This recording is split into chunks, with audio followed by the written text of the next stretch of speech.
So once you get CSI Linux loaded, it should look like this. The password is CSI, all lowercase, pretty secure, I know. But it looks just like a regular distribution of, well, Linux / Ubuntu, because it's built on Ubuntu is what it's built over. But what you want to do, couple aspects of this to check. You can go up here. It's what is my IP? So you could click on that, and it would show you what your IP is. I mentioned that before in the slides, so you could look at that. Takes just a minute. This is connected to Tor. So you see my top one is actually my public IP. You can tell I'm using Starlink. That's my wireless. And then you see this one is I'm out of Amsterdam, is another Tor node, Tor IP, and then another relay, as I mentioned before. Now, once you get to, can you see the terminal screen if you can? I'm not going to do it now because it takes a while, but I mentioned before that when you log into CSI, when you log into a Kali distribution, most of you probably are, do an apt-get update because you want to do any updates that are out there. The same thing with CSI Linux. It's just power up, all one word, lowercase. That's all you would type in there, hit enter, and it does what's called, the apt-get to update the software. So I'm going to minimize that. Another aspect of it up here, this just shows you this interaction is it's kind of like a task viewer in Windows for the use Windows. Just kind of shows you what's running in the background. Just kind of gee whiz, you can always go over there and check it out, see what's running.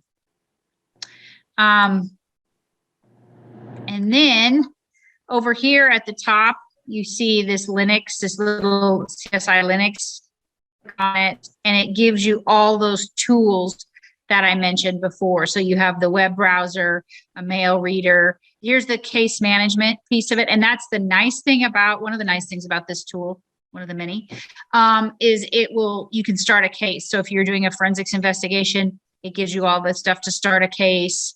You have CSI Tor VPN, so you can click on that and then push all your network traffic through the Tor right then and there, although it's already enabled, I believe. If not, I'll just click on it, use CSI. Hit enter. So it says which network adapter. So you might want to go back up to where I showed you the actual, what's my IP address should be. It'll tell you. You want the probably the ENOP0S3. This isn't going to tell me. Hold on. They changed this up in this latest version. So it's like, what? It takes me a minute. It should tell you. Well, I'm going to pick, I know it's that particular one. And then I'm going to do Tor VPN on. You just, you want to put it on your adapter that actually has the internet on it, is basically what it is. So you might have two basic network adapters as well as the loopback option. So then now you're going to be just able to be on the Tor network just as it is. So going to the second part of the lab that I had written, if you click on this spider web on the bottom here, and we can go through the other tools in a minute. I'm kind of jumping around. You'll have a case. You have to have a case, do 2022 test. And then it gives you dark web investigations. Do you want to turn off or on your CSI Tor VPN? We already did that. Run the Tor browser. So you can run Tor browser. Search for Tor search engines. So that's kind of cool. If you clicked on that, you just had a keyword that you wanted to go to. So for your lab, I wanted you to go, because your scenario was that some credentials had been stolen from your university, and you were supposed to go find, if they were being sold on the dark web. So you could do something like credentials and then see it scans the dark web for you. And it takes a minute, it'll come back.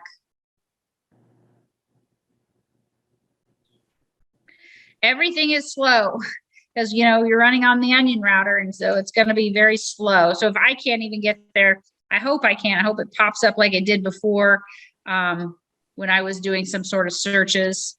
See, it says take some time. This Tor search will take some time, get some caffeine or take a break. Maybe in this case, it's not going to be it might not have tons and tons of time, but if you put like guns or pornography or credit cards, I'm sure it will take quite a bit of time.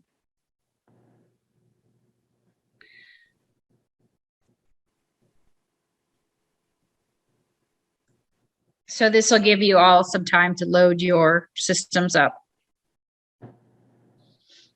They have a Bitcoin wallet, multiple currencies for different other cryptocurrencies, the cryptocurrency ledger search. So that's really cool for investigators if they're looking in the ledger for some different cryptocurrency. And then the Onion Share is, I think, I haven't used that one much yet, but it's kind of like a way to, I don't want to say Dropbox or Google Drive, but kind of to share documents and things like that using Tor. Kind of like a cloud storage for the dark web.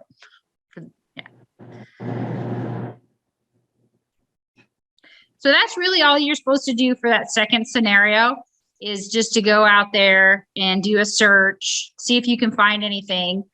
But what I'd like for you to do, students, that once you get it up and running, you feel a bit more comfortable, just go out and, you can search for various things on Tor and go from there.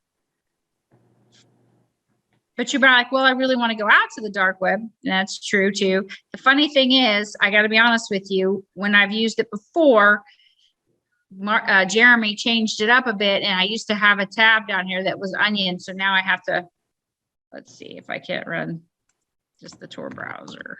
See if this will take me out there. I couldn't find it. I was like, where do you put it? So it just takes a minute. It's doing its stuff. But while it's doing that,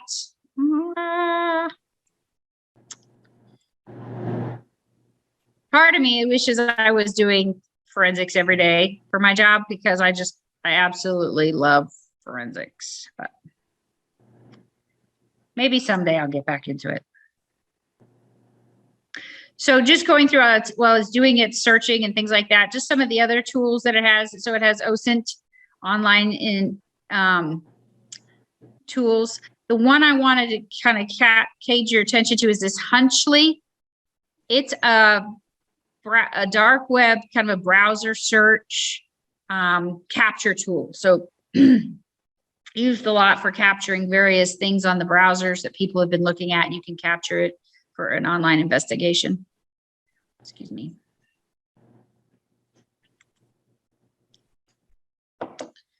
The encryption piece of it, if there's, some steganography software, which I think is pretty cool if anybody likes to do Stego, some offline password cracking, some of those that you've probably done before, Hashcat, John the Ripper, Ncrack, Oathcrack, things like that. There's dictionary builders. That's always good if you're going to do any password sorts of crack dictionary available to do that. And then you have the online and remote password cracking. So see how you have all these great tools, and you have the dark web and dark net stuff. You can look at all of these things. You can go through them and try to, put your investigation together on the dark web there. Now, this is not all dark web sort of investigations. I want you to know that this is just regular investigations as well as things that happen on the dark web. And oh, by the way, a lot of investigations these days are both. You'll have stuff sold on the dark web, or you can be on the surface web and the dark web. I thought this was really cool for those who like to do incident response. Maybe you want to go to be a SOC analyst or things like that. You have Wireshark, which I'm sure most of you have used before to look at those packet captures. Network Miner is one of my favorite ones. I love to teach to students because, you can go out there and you get a little bit more fidelity on the packet capture and things like that. Here's system analysis and anti-malware. I haven't used those tools yet. Haven't had a chance, but gosh, I want to. Here's some others: WinHex editor, different tools, little utilities, just things like that that can make your life easier as a forensics investigator. There's almost, I hate to say this, I'm probably gonna, bite my tongue for it, but there's almost too much. But that's what Jeremy and his team wanted to do. And he's always asking me, he's like, do you have any ideas? You know, we can add more to it. I'm like, how much more can you do? There's volatility on that. And then the CSI, they have a seam. This feeds into like Kibana for those who have done anything with the Kibana or the Elastic Stack and things like that to kind of bring in the intrusion detection, the IDS, the firewall logs and things like that and put them into one pane of glass that you could do forensics on it. I see I have a question. I am not sure what that Thug Honey Client tool is, but if it's a Honey Client, that kind of leads me to believe they're looking for honey pots and maybe something like that. But I would just do a Google on that one because that's one I had not used before. Good question. Disk and computer forensics. A lot of these you've probably seen. Bulk extractors, just command line kind of extractor. It's kind of fun to do parsing of various artifacts and things like that. Here's more file analysis. If you had PDF, EXIF is always fun if you're doing images or things like that. If you wanted to see like lat long and what kind of camera was being used and more of that metadata behind the image and behind the file and things like that. The Reg Ripper for registry, rip it apart.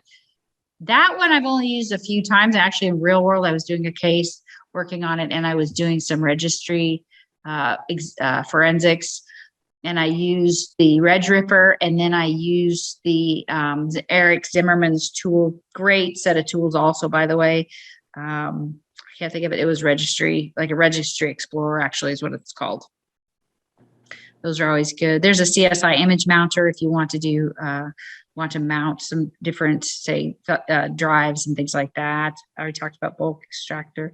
Dumpster driver, that one's cool. I like the fact that, and I'll go back and look at that Thug one because he does put what the little descriptions. And so the dumpster driver is a tool which can analyze big volumes of data in search of a hard-coded secrets like keys.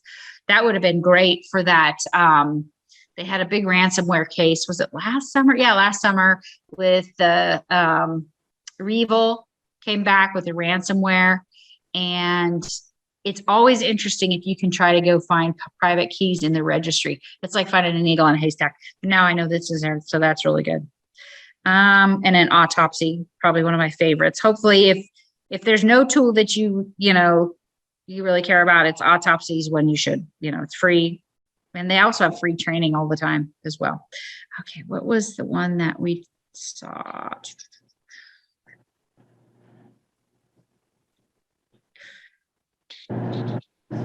I hovered over it. It says, this is a Python low interaction honey client aimed at menacing the behavior of a web browser in order to detect and emulate malicious contents. So it's got the honey in because that's emulation. You think honeypots is emulating, but it's a Python script. And a lot of these, that's what it is. It's a Python script underneath it or API. Make it go. Here's virtualization. So they have VirtualBox. So if you want to do, it's already built in there but you already have VirtualBox on your system to run CSI Linux. So then you can put another VirtualBox. Then you can do all that nested stuff I was talking about earlier. Then you can get into the cloud containers kinds of stuff for Dockers and Kubernetes. They don't have actual containers there, but that's what I always think of those as. So for those who are interested in cloud, I would learn a lot about Docker and Kubernetes and containers and things like that. But as you can see, this tool has so much stuff. And then it has all the utilities and accessories, text editors, 2 text editors, password managers, and there's a 3rd text editor, 4th text editor, boy, oh boy, virus scanner, that's good to know. And there's a cutter, that's probably like a snipping tool, graphics. Oh my gosh, Stego Suite. Anyway, I'm just excited sharing this with you all. Even if you can't, like I said, get to it today, which is disheartening some, but at least it gives you a chance to see that there's tools out there for free that you can use to better your forensics path and whatnot. Okay, so let's come back here to any questions? Questions? Let's see. Here's a bunch of social media hack. Let's see what this is. Website hacking. I was looking for credentials. Isn't that what I put in there? Here's Central New Mexico Community College, Meta for Education. Oh, by the way, they do have Facebook out on the dark web. They have a Facebook version of at the dark web. Invasion of privacy and identity theft of ATM credentials. That's on Onion Land. Bunches of stuff like that. Okay. See, they have on the bottom, they have all those tools. They have Wireshark and Network Miner and domain information search. That's really cool. Now I'm kind of going off on a tangent. Enter the case to add this to, what do we have? 1-22 test. Gather, oh, they can do an nmap of the domain. Now that's one we didn't talk about. So you could just do nmap of a certain domain. Let's see, 2022 test. And then you can put in your target domain that you want to nmap. Basic scan. I recommend don't doing that. It really ticks off. Although most tools today will block it an nmap, so you wouldn't really be able to get to it. But if you, excuse me, you can go out the nmap.org website. Let's see if nmap, if they'll do an nmap.org. Usually allows you to do an nmap of it. Let's see if it does it. I'm kind of digressing from the scenario, but.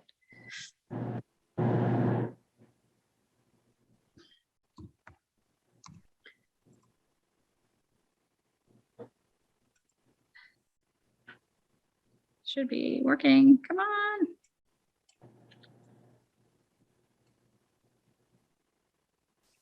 Has anybody ever done an nmap before on a system?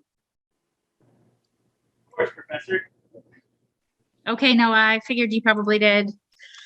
Anyway, it's doing something in the background, I think. Or it failed. Just so versatile. Where are we at with everybody getting loaded up? So on the CSI website, the download button does not work. You can download it from Dropbox, but it downloads like a 7-zip, like zipped file. And it's been downloading for the last 30 minutes for me. Okay. Okay. What I recommend is when you get that, because you can't, if you click on the download, do a copy the, because when I did it, I copied it. I did a right click and copied it, and then was able to download it that way. So if you go out to the website,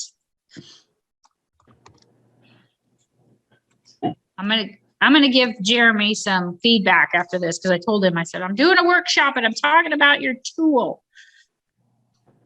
So I'll give him some. Downloading it. Raise your hand. Got a few people downloading things. I think the others have thought that maybe it's going to take too long to get the flash drive and over. Okay.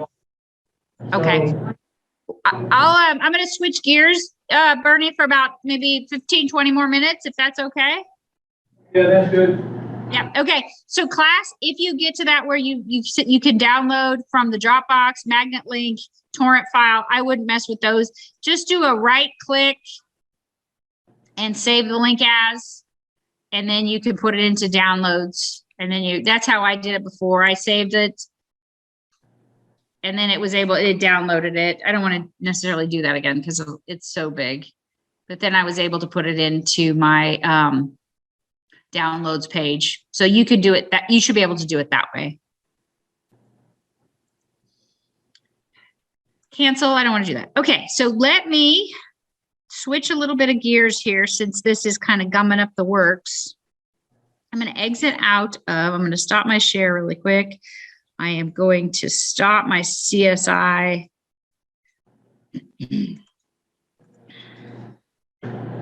Linux installation.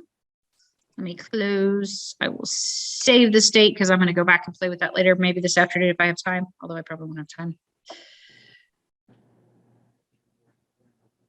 Okay. So now shifting gears, as I mentioned, I'm going to share my screen and we're going to come out here to, come on. Here we go. you're going to see that I'm in autopsy. This is one you don't need to use a VM for. And then for the scenario one, if you can't get CSI Linux to work like you want to for that particular scenario, you can always just download autopsy free of charge, and you can install the image, the DD that came. It should be on your list of stuff if you have that. So I am going to stop that share because I'm going to show you where to go get that. I know a lot of making you sick, probably, hopefully not. Car sick. So now you're going to be able to see that cfrids.nist.gov. And if you go into, oh, come on. This is that site I told you about that has all the data that you can download, all the data sets, I should say. It's kind of like that malware.analysis or -analysis.net. You get data sets. So you'll see that this is the cfrids.nist.gov, and what it is the Computer Forensics Reference Data Set Portal. Fantastic idea. Thank goodness somebody did it. But the one that you're going to use for your scenario is right here called Rhino Hunt. Here's the NIST that goes with, but here's your download, the 1657. It's a small download. So if you click on it once, you'll see here's your actual download. It's a zip file. You just extract it and it'll give you the DD and a couple log files, which you're going to want to look at too if you go through the actual scenario. And then the nice thing about it is there's the answer key. If you can't find everything that's on there. So that's good. All right. Let me stop share one more time. I'm going to show you what it looks like after I extracted it. So then you'll be able to see that here is the Rhino log, the Rhino 2 log, the Rhino 3 log, and then here's this Rhino USB.dd. So that is your image that you're going to want to ingest into autopsy. You can look at the log files as well, but those are just, you can look at them and, well, yeah, you want to ingest those, I'm sorry, into autopsy as well. So let's do that. Let's go back to autopsy. I already did it. The one thing that you'll want to make sure for those who haven't used autopsy, you can watch a video on it to be more comfortable. It's pretty straightforward when you're starting out. It asks you once again for the case type, the case number, and then it's going to ask you what image you're going to, since you have an image file, that's what that .dd is. It's the first one on that list. You'll just click that and then just point it, browse to where you save it at. I just have a folder that said CySER Workshop. And so that's where I saved it at. And then once you do, it takes a few minutes and it does all these sorts of ingestion modules where it's doing carving to make sure if there's anything from, say, an Android device or from hard drives, anywhere it can carve data from, it does that. And then it comes up and it's going to have the parent child kind of, view here. And then you're just going to go, what's my data source? See, I have this is that DD. There's the carve files, unallocated. Everything was in carve. There was no orphan files, so nothing was broken, but that's where you had it under your data source. Then you have the various views. So the different file types. In this case, you're looking for images of a Rhino. These, where it has the X, this shows that it was deleted. But if you click on it, the nice thing about autopsy is, as you can see, that's not a Rhino, so that wouldn't be one. That's an alligator. But I have used this tool quite a bit, and it is very helpful. And then you can do, if you see over here, you see the hex, it'll give it to you in hex. It'll give it to you in the text, kind of the ASCII. The application, so that shows you the file metadata. That can always be interesting, although in this case it doesn't give you the MAC, but it does give you the MD5 hash, which I think is one of your questions that you're asked. Actually, I know it is. And then there was no other comments on it, but see, it's kind of nice.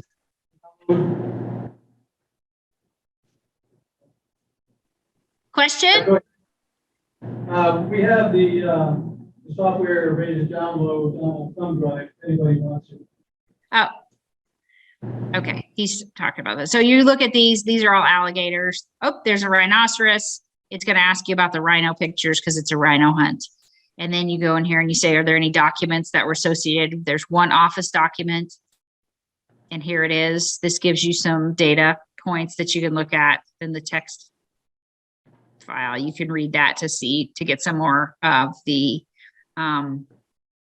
information you need for your file, for your scenario. And then here's a bunch of plain text that you can look at.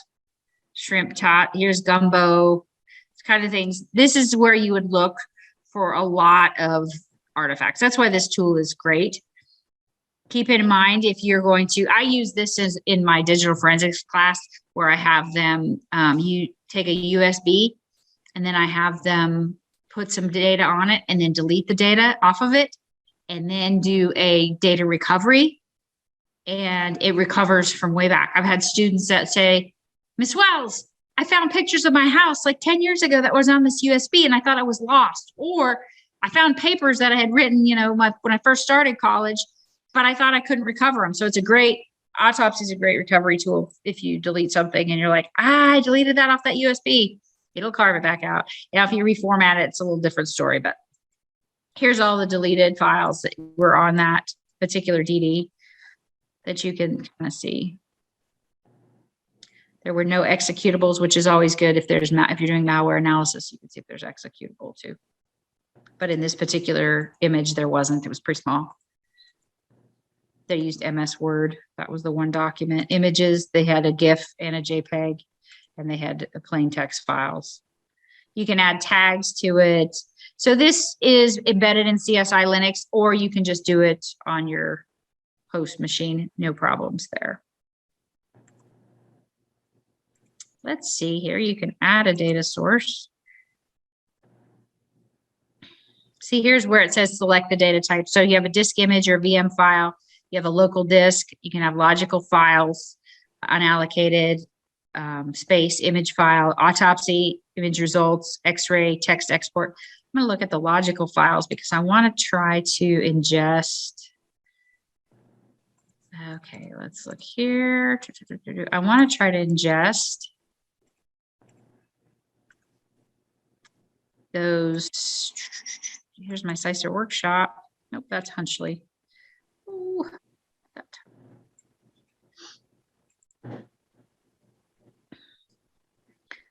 I want those log files too, because I wanted to show you that you could do that as well. There's nothing in downloads. Let's see. I thought I had some more stuff. There we go.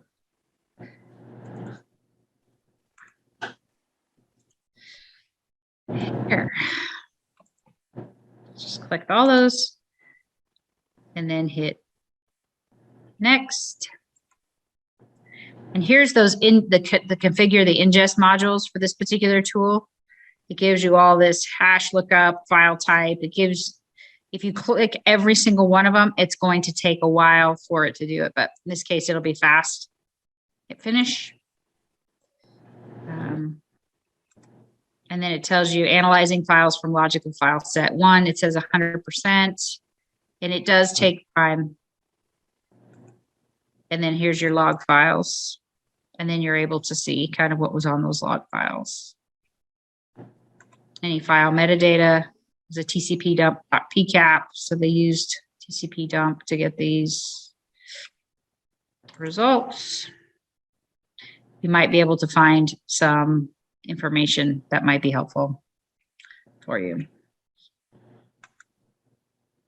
So that's if you wanted to just go ahead and start on the scenario 1 without getting CSI Linux. If you're kind of a little bit frustrated with that, this was a Google search they did for that. Let's see.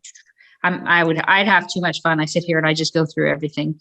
But let me stop there for a second and see if there's any questions. Pretty cool stuff, huh? Yep, there's a lot of cool tools out there.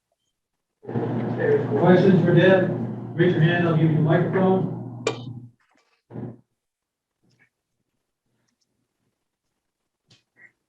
Okay, thank you so much for your time, Ed. Thank you.